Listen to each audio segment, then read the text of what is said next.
Hello সম্মানিত viewers, আসসালামু আলাইকুম। আশা করি সবাই ভালো আছেন। নতুন ভিডিওতে আবারও আপনাদের সবাইকে স্বাগতম।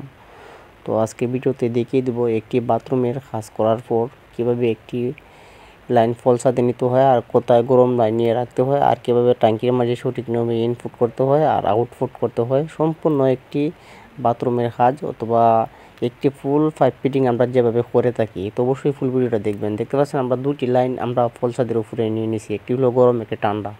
তো দেখতে পাচ্ছেন আমরা যে গরম লাইনটা আছে সেখানে মাঝে আমরা একটি বন প্লাগ দিয়ে রেখে দিচ্ছি। পরবর্তী আমরা গরম লাইনটার মাঝে একটি আপ-তিনফা এলবো ব্যবহার করে নিব। আর দেখতে পাচ্ছেন যে ঠান্ডা লাইনটি আছে সেটা আমরা সরাসরি ফলসার থেকে নিয়ে বরাবর বাইরের দিকে বার করে নিয়েছি। এখানে একটি বন প্লাগ দিয়ে রেখে দিয়েছি যাতে আমরা পরবর্তীতে এখানে একটা আপ-তিনফা একটা আর্চকেট লাগিয়ে নিতে পারি। দেখতে পাচ্ছেন বাইরের দিকে আসছি।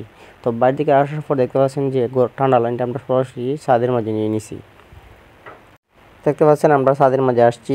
তো ছাদের মাঝে আসার পর দেখতে পাচ্ছেন আমাদের সবগুলা ফিটিং আমরা করে নিয়েছি। তো আপনাদের ভালোভাবে দেখিয়ে দিব কিভাবে আমরা এইগুলা কাজ করে নিয়েছি আর কিভাবে কাজ করতে হয় সঠিক নিয়মে। অবশ্যই ফুল ভিডিওটা দেখতে হবে। তো দেখার জন্য অবশ্যই সাথে থাকবেন আর ভিডিওটা দেখলে অবশ্যই উপকৃত হবেন। তো আশা করি আপনারা কাজ শিখতে পারবেন ভালোভাবে। তো ভিউয়ার্স দেখতে পাচ্ছেন আমরা প্রথমত আমরা যে ফল ছাদের উপর থেকে লাইন বার করে সরাসরি আমরা ছাদের উপরে আনছি। তো ছাদের উপরে আনার পর দেখতে পাচ্ছেন আমরা এখানে মাঝে সরাসরি একটা টি লাগিয়ে নিছি। তো টি লাগানোর কারণ হলো যদি আমরা কোনো সময় অন্যদিকে লাইন নিই তো যাতে সহজ নিয়মে অথবা ওয়ালে খুবই সহজভাবে লাইনগুলো নিয়ে নিতে পারি, তার জন্য আমরা একটা টি লাগিয়ে নিয়ে আমরা টির মুখটা ওপর ফার্স্ট আমরা বন প্লাগ দিয়ে কেটে নিয়েছি। তো সচরাচর আমরা এভাবেই কাজ করে থাকি। তো আসলে কীভাবে কাজ করবেন সম্পূর্ণ এই ভিডিওর মাধ্যমে শিখতে পারবেন। তো যদি শিখে উপকৃত হন তাহলে আমার চ্যানেলটি সাবস্ক্রাইব করে পাশে থাকবেন। তো অবশ্যই আমি ভালোভাবে কাজ শেখানোর চেষ্টা করি।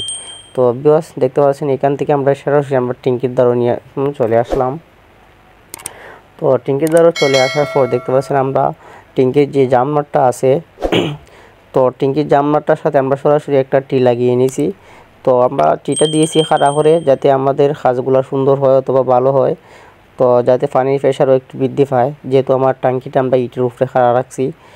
তো ইটের উপরে দিয়ে নিছি আমরা যে বেশি সর্তি দিয়ে নাই, কারণ এটা পরবর্তী আরও উঁচু হবে, একটা ছাদ হবে, তার জন্য আমরা আপাতত এটা এইভাবে দিয়েছি। তো দেখতে পাচ্ছেন আমরা এখানে যে একটি গেট বাল্ব দিয়েছি আর একটি ইউনিয়ন চোকার দিয়েছি।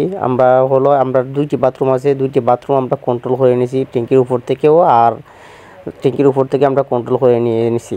দেখতে পাচ্ছেন আমরা দুই দিকেই আমরা দুইটা গেট বাল্ব দিয়েছি আর দুইটা ইউনিয়ন চোকার ব্যবহার করছি। তো দুইটা ইউনিয়ন চোকার দিয়েছি। তো একটি ট্যাঙ্কির মাঝে তিনটি জামনাট থাকে। তো তিনটি জামনাটে আমরা তিন ভাগে ভাগ করে নিই। দুইটি উপরে থাকে জামনাট আর একটি নিচে থাকে। নিচেরটা হলো আমরা ট্যাঙ্কি আউটের জন্য আর একটি মোটরের জন্য, একটি আউট পানির জন্য। তো দেখতে পাচ্ছেন আমি যে মোটর লাইনটি ইনপুট করছি সেখানে আমরা একটা ইউনিয়ন চোকার ব্যবহার করলাম আউট পানির জন্য, যে ট্যাঙ্কি ভরে চলে যায়। আর একটা হলো ইনপুট, মোটর থেকে যে ইনপুট হয়। তো ভিউয়ার্স দেখতে পাচ্ছেন আমরা মোটর থেকে যে ইনপুটটা করছি সেটাও আমরা একটা ইউনিয়ন চোকার যে ট্যাঙ্কি গুলির মাঝে একটা ইউনিয়ন চোকার ব্যবহার করছি। তারপর দেখতে পাচ্ছেন আমরা দুটি লাইন একই সাথে, যে মোটরের একটা লাইন নিয়েছি আর ট্যাঙ্কির জন্য একটা লাইন নিয়েছি। তো আমরা কীভাবে কেসিন অথবা বেসিনের মাঝে লাইন নিয়েছি সেই ভিডিওটা সে একবারে ফুল কাজটা আমরা দেখিয়ে দেবো। অবশ্যই সাথে থাকবেন কীভাবে কাজটি করছি। তো দেখতে পাচ্ছেন আমরা দুইটি বাথরুমের মাঝে লাইন নিয়ে নিয়েছি। তো আমরা ফুল ছাদের উপরে দিয়ে আমরা লাইন রাউন্ড করে নিয়েছি। তো দেখতে পাচ্ছেন আমরা একটি বাথরুমে যে লাইনটা দিয়েছি সেটাও আমরা দেখতে পাচ্ছেন ওপাশে মাঝে আমরা একটা টি লাগিয়ে বন প্লাগ দিয়ে কেটে নিয়েছি।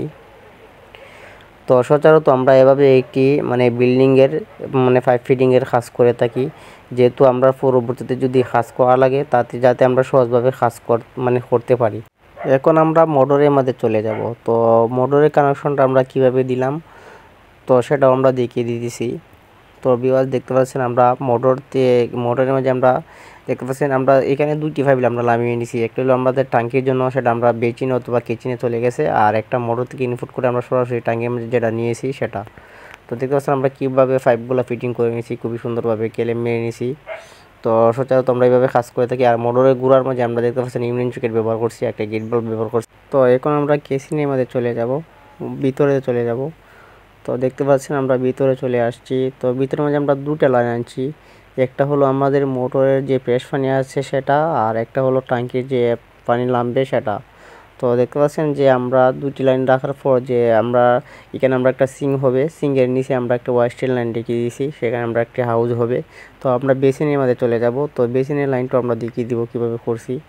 তো দেখতে পাচ্ছেন এখানে যে আমরা যে একটা বেসিন আছে, বেসিনের লাইন ওয়াইস্টের লাইনটা আর বেসিনের যে আমরা অ্যাঙ্গেল কোডটা ব্যবহার করবো সেটা আমরা বরাবর রেখে দিয়েছি। আর অবশ্যই ফুল ভিডিওটা দেখছেন, আর কীরকম ভিডিওটা হয়েছে সবাই কমেন্ট করবেন আর লাইক কমেন্ট করবেন। লাইক কমেন্ট করলে পরবর্তী ভিডিও বানাতে আগ্রহ হয়। আর যদি ভালো লাগে আমার চ্যানেলটি সাবস্ক্রাইব করে পাশে থাকবেন। আমি অন্যতভাবে আপনাদের ভালোভাবে বোঝানোর চেষ্টা করি, তবে কাজ শেখানোর চেষ্টা করি। ভালো থাকবেন, সুস্থ থাকবেন। আসসালামু আলাইকুম।